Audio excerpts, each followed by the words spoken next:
যুবকরা যারা নিজেদের জীবন দিয়ে আমাদের জন্য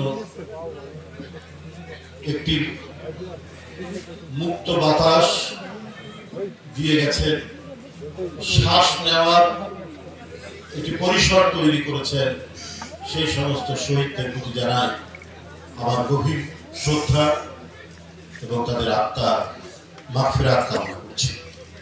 যারা আহত হয়েছেন আল্লাহ তাআলা যেন তাদেরকে অতি দ্রুত আরোগ্য দেন, তারা যেন সুস্থ হয়ে ওঠে।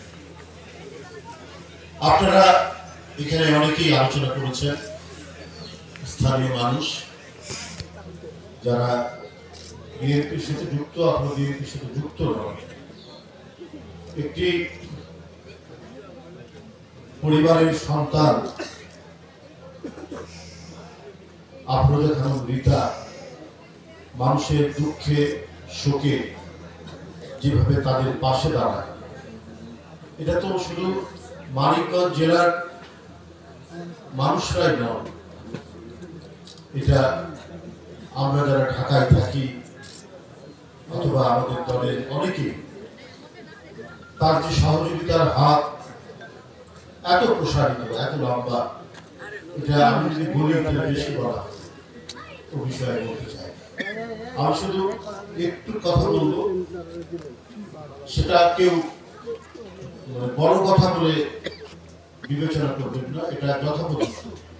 আফরোজা খানম রীতা একজন মহিষী বই, আন্দোলন সংগ্রাম গণতন্ত্র অবরুদ্ধ, সেই সময় যখনই তাকে আমি ফোন করেছি, আমি তার উত্তর পেয়েছি, তার রেসপন্স পেয়েছি। তিনি এটা না করলেও পারতেন। এদেশের একটি সচ্ছল পরিবারের মেয়ে, তার বাবাকে আপনারা সবাই চেনেন, বাংলাদেশের একজন নাম করা উদ্যোক্তা এবং রাজনীতিবিদ।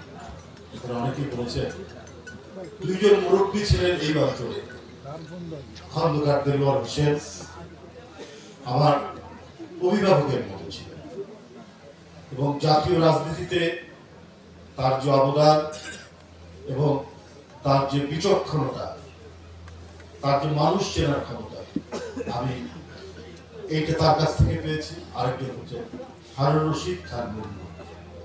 এত লোক দলের সাথে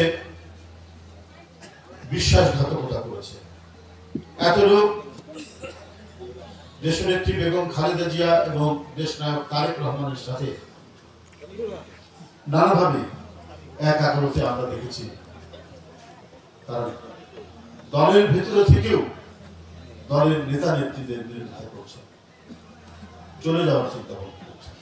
কিন্তু সেই সময় ম্যাডামের, তিনি ছিলেন আজকে আপা যে পদে আছেন সেই পদে, ম্যাডামের উপদেষ্টা কাউন্সিল। কিন্তু এত স্থির, এত দৃঢ়তার সাথে বিএনপি এবং বিএনপির নেত্রীর পাশে দাঁড়িয়েছে, এটা বিরল।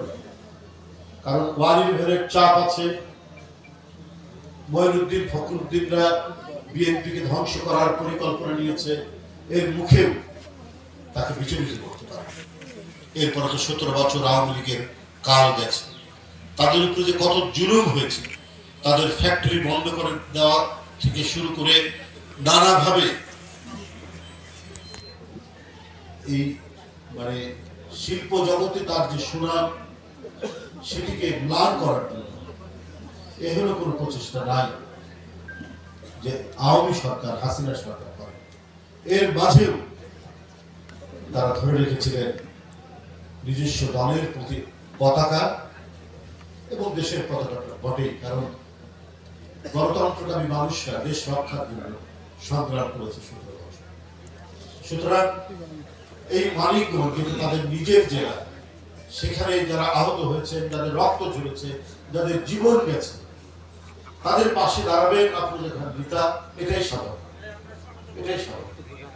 বন্ধুরা আমার, আজকে আমরা বিএনপি পরিবার, অনেকেই বলেছেন এটা প্রতিষ্ঠা করেছেন দেশনায়ক তারেক রহমান।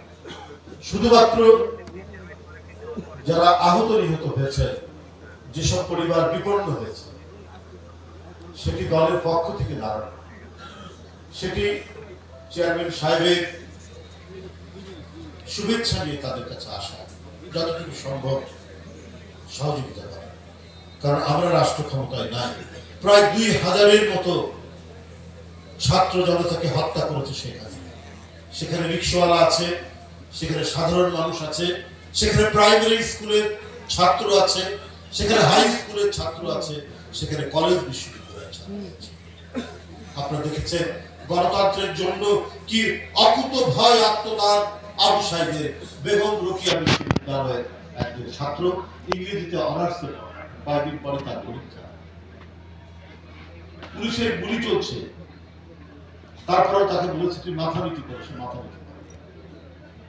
এইরকম ঢাকায় মুগ্ধ সহ কতজনের কথা, কার কথা। এবং এই আন্দোলন, গণতন্ত্র ফেরানোর এই আন্দোলন, দেশ রক্ষার এই আন্দোলন, এটা গ্রামে গঞ্জে প্রত্যন্ত অঞ্চলে সবার মধ্যে এমন ভাবে এটা দানা বেঁধেছে, তারা মনে করেছে এটা একটা বড় ধরনের কর্তব্য। এই কাজ করতে যদি মাঠ না পারি তাহলে আমরা দেশকে বাঁচাতে পারবো না, এবং গুরু দায়িত্ব থেকে আমরা বঞ্চিত হবো। শিশু বাচ্চারা স্কুল কলেজে পড়ে, মা যেতে দিচ্ছে না, তারপরে না মা যেতে দাও, বাবা যেতে দিচ্ছে না, কি ঘটে না ঘটে আন্দোলনে গেলে পড়ে, কিন্তু তারা কেউ কথা শুনবে না, তার বাপ্পাও তাদের পাশে এসে দাঁড়াচ্ছে। তাই এই আন্দোলন একদিকে যেমন বীরত্বের প্রতীক, এই আন্দোলন যেমন আত্মদানের একটি মহিমামণ্ডিত একটি ঘটনা, এই আন্দোলন যেমন সারা